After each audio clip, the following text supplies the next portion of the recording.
গুরুবর, আপনি প্রতিদিন এত ভোরে ওঠেন কেন? আমি তো তখনও ঘুমাই। আপনি তখন নদীর ধারে বসে থাকেন চোখ বন্ধ করে।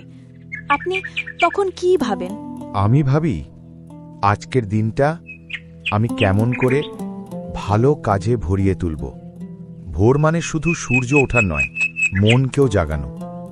যে নিজের মনকে জাগাতে পারে সেই পৃথিবীকে বদলে দিতে পারে। তাহলে আমি কাল থেকে ভোরে উঠব, যাতে পৃথিবী আমাকেও সালাম করে। না আদ্দা, পৃথিবীকে নয়, নিজের অলসতাকে হারাও আগে।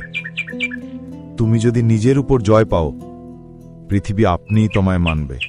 গুরুবর, সবাই বলে সত্য কথা বলো, কিন্তু যদি সত্য বললে কেউ কষ্ট পায়, তাহলে কি বলা উচিত?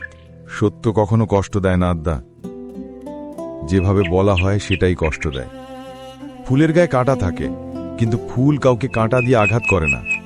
সত্য বলো, তবে এমনভাবে বলো যাতে মনেও আলো জ্বলে ওঠে। তাহলে মিথ্যা বলা কখনো ঠিক হতে পারে? যদি তোমার মিথ্যে কারো জীবন বাঁচায়, তাহলে সেই মিথ্যে সত্যের চেয়েও পবিত্র। কিন্তু যদি নিজের লাভের জন্য মিথ্যে বলো, তবে সেই মিথ্যে বিষের মতো ধীরে ধীরে তোমাকেই মেরে ফেলবে। গুরুবর, আমি দেখেছি অনেক ভালো মানুষ কষ্ট পায়, আর যারা খারাপ তারা সুখে থাকে। এটা কেন হয়? আগুন আর আলো এক জিনিস আদ্দা। আগুন পোড়ায়, কিন্তু তাতেই আলো আসে। যারা সৎ, তাদের জীবনও সেই আগুনের মতো। নিজের কষ্টে তারা অন্যদের পথ দেখায়। তাহলে ভালো হওয়া মানেই কষ্ট পাওয়া? না, ভালো হওয়া মানে নিজের ভিতরের আলো চিনে ফেলা। যে নিজের পথ বোঝে সে কখনো হারায় না, সে শুধু আরো উজ্জ্বল হয়ে ওঠে। গুরুবর, আমি চাই সবাই আমার নাম জানুক।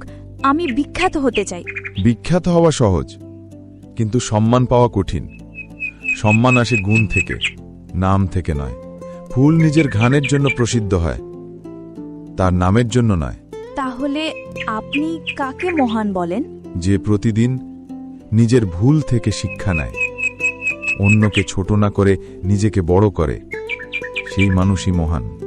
গুরুবর, কেউ যদি আমার সাথে অন্যায় করে, তাহলে কি আমাকেও তার মতো হতে হবে? না আদ্দা, অন্যায়কারীর মতো হওয়া মানে নিজেকেই হারানো।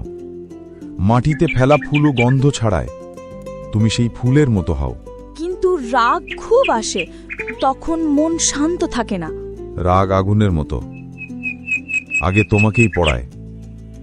যখন রাগ আসে, চোখ বন্ধ করো, ভাবো এই মুহূর্তটা যদি জীবনের শেষ মুহূর্ত হতো, তাহলে তুমি এমনই থাকতে চাইতে? মন নিজে থেকেই শান্ত হয়ে যাবে। গুরুবর, আপনি কি কখনো ভয় পান? ভয় সবাই পায়, এমনকি জ্ঞানীরাও। কিন্তু যারা ভয়ের সঙ্গে চোখে চোখ রাখে, তাদের ভয় ছোট হয়ে যায়। ভয় মানে অন্ধকার, আর জ্ঞান মানে আলো। একটা প্রদীপই অন্ধকারকে হারিয়ে দেয়। তাহলে আমি ভয় পেলে কি করব? তোমার ভয়কে বন্ধু বানাও। তাকে বলো যে তুমি আছো, আমি জানি, কিন্তু আমি তোমায় মানি না। সাহস মানে ভয় না থাকা নয়, ভয়ের মধ্যেও এগিয়ে যাওয়া। গুরুবর, সুখ কি সত্যি নিজের ভিতরেই থাকে? হ্যাঁ আদ্দা, সুখ কখনো বাইরে পাওয়া যায় না। সুখ কোনো জিনিস নয়, এটা মনোভাব। যে ছোট জিনিসে আনন্দ খুঁজে নেয়, সেই সত্যি সুখী। কিন্তু যদি আমার জীবনে কেউ না থাকে, তাহলে আমি কিভাবে সুখ পাবো? তুমি একা নও, তুমি নিজেই তোমার সঙ্গী। যে নিজেকে ভালোবাসে সে কখনো একা হয় না। যেমন পদ্ম কাদার মধ্যে থেকেও সুন্দরভাবে ফোটে, তুমি তেমনি তোমার আলো নিজে জ্বালাবে। গুরুবর, আপনার জীবনের সবচেয়ে বড় শিক্ষা কি? সবচেয়ে বড় শিক্ষা হলো যে জীবন ছোট, কিন্তু জ্ঞান অসীম। যে শেখা বন্ধ করে, সে বাঁচাও বন্ধ করে। ক্ষমা দুর্বলতা নয়, শক্তি। দেবা দরিদ্রতা নয়, মহত্ব। আর ভালোবাসা দুর্বলতার চিহ্ন নয়, এটাই জীবনের আসল সৌন্দর্য।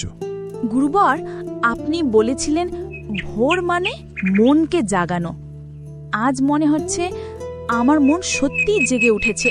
তাহলে আজ তোমার আসল জন্মদিন আড্ডা, কারণ আজ তোমার আত্মা জেগে উঠেছে। যে অন্যকে আলোকিত করে সে কখনো অন্ধকারে হারায় না। জ্ঞান হলো সেই প্রদীপ যা নিজেকে জ্বালিয়ে অন্যকে আলো দেয়। গুরুবর, আমি প্রতিদিন একটা প্রশ্ন করব আর আপনি উত্তর দেবেন, যাতে আমার ভিতরের আলো কখনো নিভে না যায়।